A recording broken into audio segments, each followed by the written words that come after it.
Um crime aparentemente insolúvel envolve a comunidade nordestina e os moradores de origem europeia dos bairros do Bexiga e Bela Vista, em São Paulo. Porém, não existe crime sem resolução para Léo, Gino e Ângela. Diversos envolvidos, muitos suspeitos, uma faca chinesa e uma única dúvida. Quem matou o sanfoneiro Boa Vida?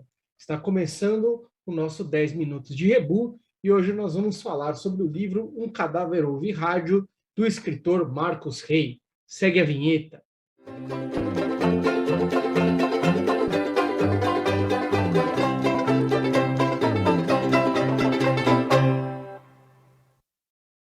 Olá, caros amigas e amigos do Rebu. Estamos começando aqui mais um 10 minutos de Rebu, dando continuidade à nossa série de programas do ano passado. Vamos falar hoje de mais um clássico da série Vagalume, dessa vez com a obra Um Cadáver Ouve Rádio, do escritor Marcos Rey, essa aqui que tenho em minhas mãos.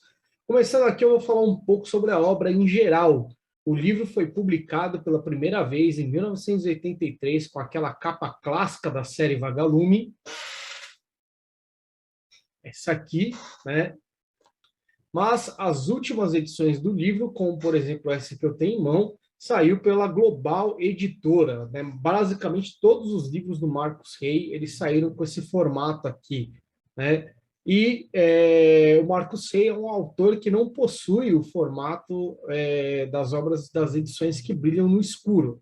Outro ponto a ser notado é que Um Cadáver Ouve Rádio é o terceiro livro a contar com os personagens adolescentes detetives. Léo, um garoto de 15 anos que trabalha no Imperial Park Hotel, cenário do livro Mistérios dos Cinco Estrelas. Ângela, garota muito bonita e sagaz, apaixonite de Léo e moradora do Morro dos Ingleses, área nobre de São Paulo. E Gino, primo de Léo, um rapaz cadeirante e excelente enxadrista. Falando da história do livro, nós temos aqui um caso clássico de mistério, onde uma pessoa é morta em circunstâncias estranhas. Assim, o livro já se inicia com o interrogatório de Muriçoca, um imigrante pernambucano que tinha contato direto com o morto. Nesse caso, um sanfoneiro chamado Alexandre de Souza, que era mais conhecido pelos outros do bairro como o chamado aí do bairro do Bexiga e do Bela Vista como o Boa Vida. O corpo de Boa Vida ele foi encontrado por Muriçoca em um dos andares de um prédio em construção, né, de uma construção embargada, onde o sanfoneiro morava de favor. Como foi quem chamou a polícia e foi o primeiro a ver o cadáver, as suspeitas recaíram então todas sobre o pobre rapaz aí do Muriçoca, que tinha fama também de viver de trambiques, né? Até porque o Boa Vida era um homem bem quisto por todas as pessoas do bairro, mesmo não gostando de trabalhos formais, vivia divertindo as pessoas do bairro com sua sanfona e algo que não fazia mal a ninguém. Mas se por um lado o rádio ligado poderia denunciar Muriçoca, por outro, a arma do crime levava investigações para o outro lado, pois se tratava de uma faca chinesa. Doutor Arruda, um dos personagens do livro, é um delegado encarregado do crime e chama Léo, personagem presente nas histórias de Marco Rey, para reconhecer o corpo. Léo não conhecia Boa Vida por seu nome de batismo, embora negue a todo momento que conheça o falecido. Ao ver o corpo, não só descobre quem era o morto, mas como também observa que a sanfona de Boa Vida havia desaparecido, pois até então a polícia considerava que houvera crime, mas sem roubo. Outro ponto desconcertante da investigação foi a arma do crime, encontrada em meio aos sacos de cimento da obra.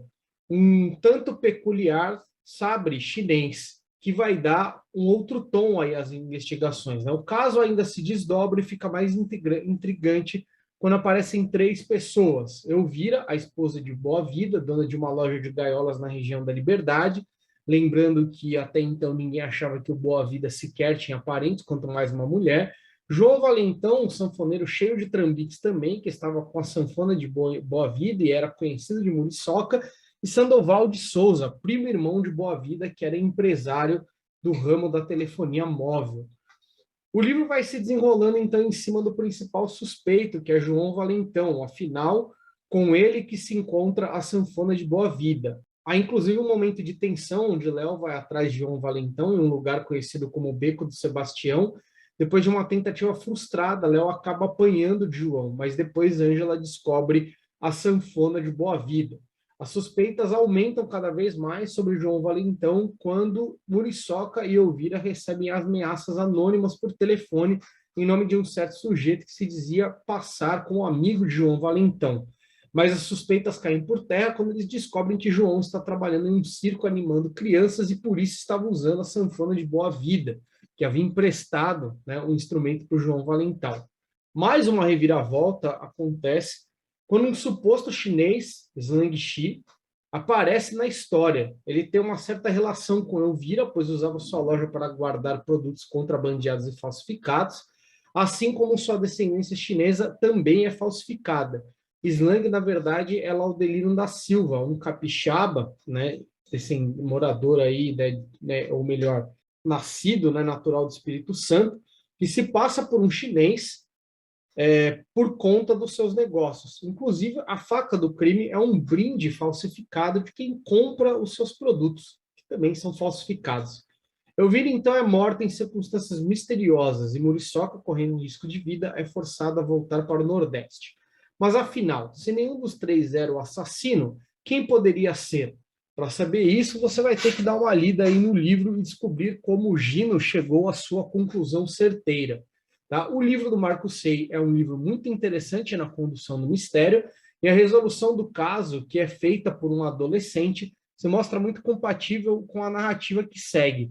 Outro aspecto interessante é a presença da cultura nordestina, que é bastante comentada na obra e não de maneira generalista, pois cada personagem é diretamente associado com o estado do Nordeste e com aquilo que é parte da cultura do mesmo estado, além também da narrativa percorrer grande parte dos bairros da cidade da Grande São Paulo, localizando muito bem a história em um espaço e instigando a curiosidade dos leitores juvenis.